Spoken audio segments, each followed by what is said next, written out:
ఎన్నికల ముందు super 6, super 7 అంటూ హామీలిచ్చారని అవేవి అమలు చేయకుండానే అట్రప్లాప్ సినిమాకు విజయోత్సవం అన్నట్లుగా చంద్రబాబు సర్కార్ సూపర్ 6, సూపర్ సక్సెస్ అన్నట్టుగా ప్రచారం చేసుకుంటుందని వైఎస్ఆర్సీపీ రూరల్ ఉత్తరాంధ్ర జిల్లాల కోఆర్డినేటర్ మాజీ మంత్రి కురసాల కన్నబాబు విమర్శించారు. కాకినాడ కృషి భవన్లో చంద్రబాబు వెన్నుపోటుకు 2 ఏళ్లు కాకినాడ రూరల్ నియోజకవర్గ స్థాయి సదస్సు నిర్వహించారు. పార్టీ అధినేత మాజీ ముఖ్యమంత్రి వైఎస్ జగన్మోహన్ రెడ్డి పిలుపు మేరకు నిర్వహించిన సదస్సులో కన్నబాబు మాట్లాడుతూ చంద్రబాబు మోసాలను ప్రజలకు తెలియజేసేందుకు జగన్ ఈ కార్యక్రమానికి పిలుపునిచ్చారని అన్నారు.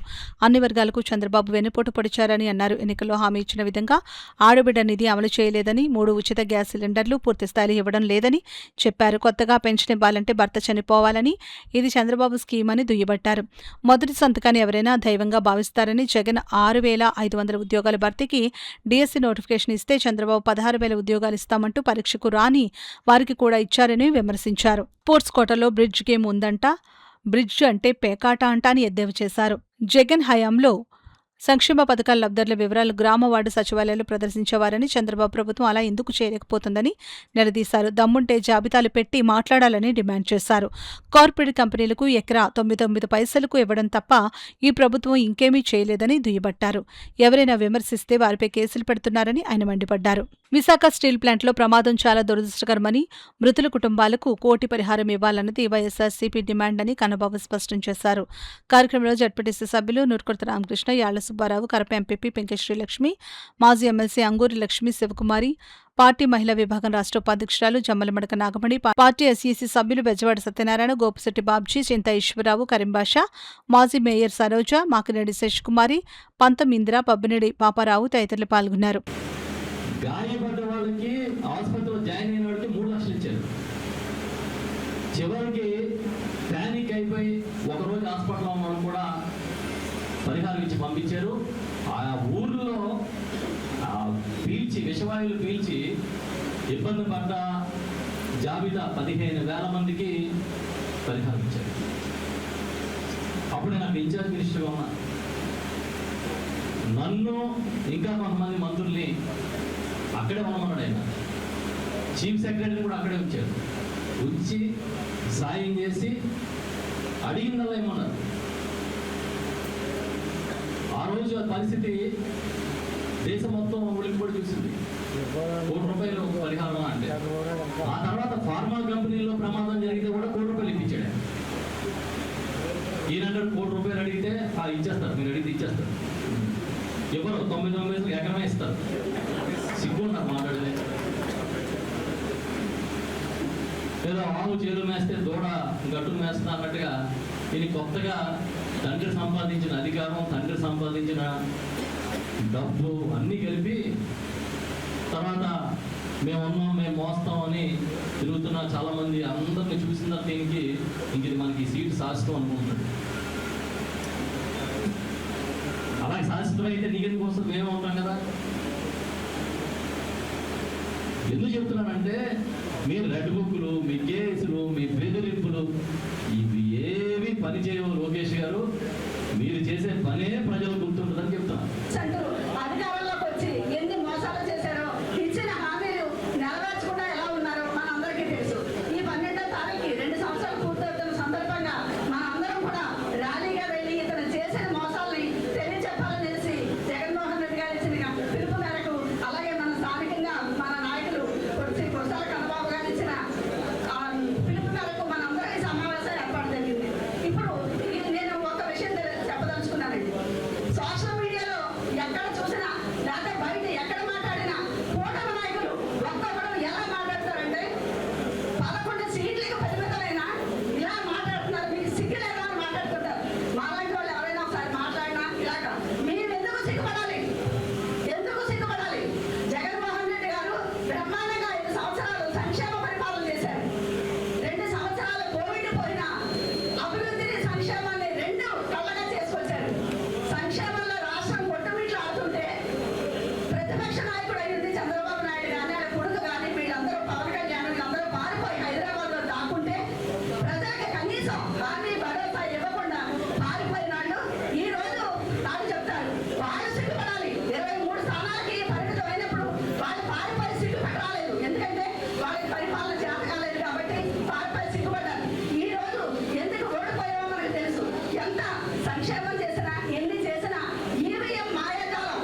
నెలల గౌరవ వేతనాన్ని రిలీజ్ చేసిన ఘనత మన చంద్రబాబు నాయుడు గారిది.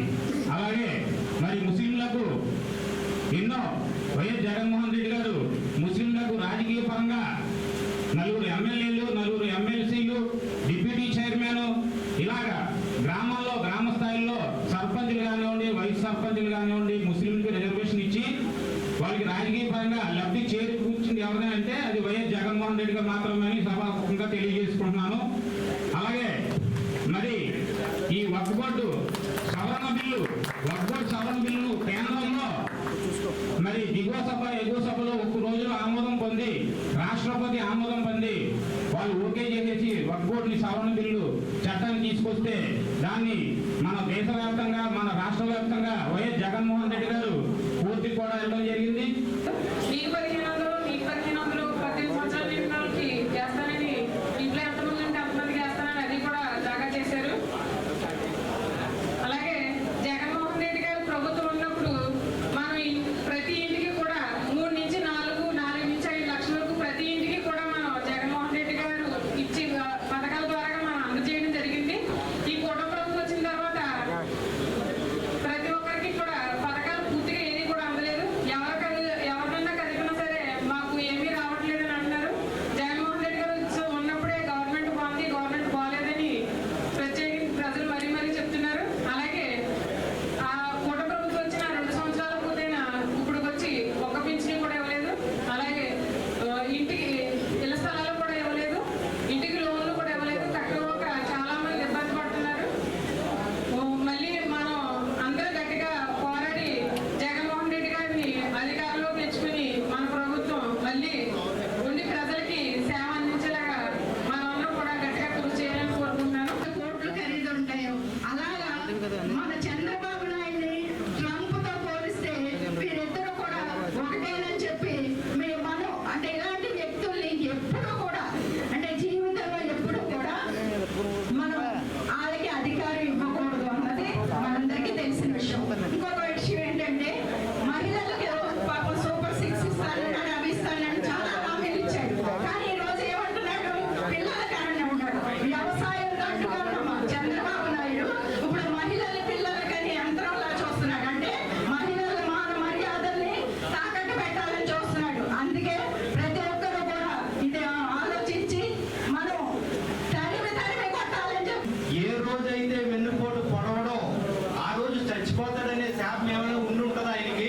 బహుశా ప్రతిరోజు వెన్నుపోటు పొడుస్తూనే ఉంటాడు ఆయన. ఎవరో ఒకడు అధికారం ఉన్నా లేకపోయినా ఎవరో ఒకరు వెన్నుపోటు పొడుస్తూనే ఉంటాడు. అందుచేత ఇక్కడ మాట్లాడే సమయం తక్కువగా ఉంది కాబట్టి నేను మీ అందరికీ మనవి చేసుకునేది ఏంటంటే మన పార్టీకి ఆదరణ రోజు రోజుకి పెరుగుతుంది. ఆ ఆదరణ మరింత పెరిగేలా మనందరం కృషి చేసి రేపు 12వ తారీఖున ఉదయం 9 గంటలకి మన ప్రీతమ నాయకులు కురసాల కన్నబాబు గారి పార్టీ ఆఫీస్ నుండి మనకి ర్యాలీ బయలుదేరుతుంది. అందుచేత మీ అందరూ కూడా అత్యధికంగా మన గ్రామాల నుంచి నాయకులు కార్యకర్తలు అందరూ పాల్గొని ఆ ర్యాలీని విజయవంతం చేయవలసిందిగా కోరి ప్రార్థిస్తూ మీరు సెలవు తీసుకుంటూ మీ అందరికీ కూడా నాకు ఈ అవకాశం ఇచ్చినటువంటి మన అధ్యక్షుల వారికి నమస్కారం తెలియజేసుకుంటూ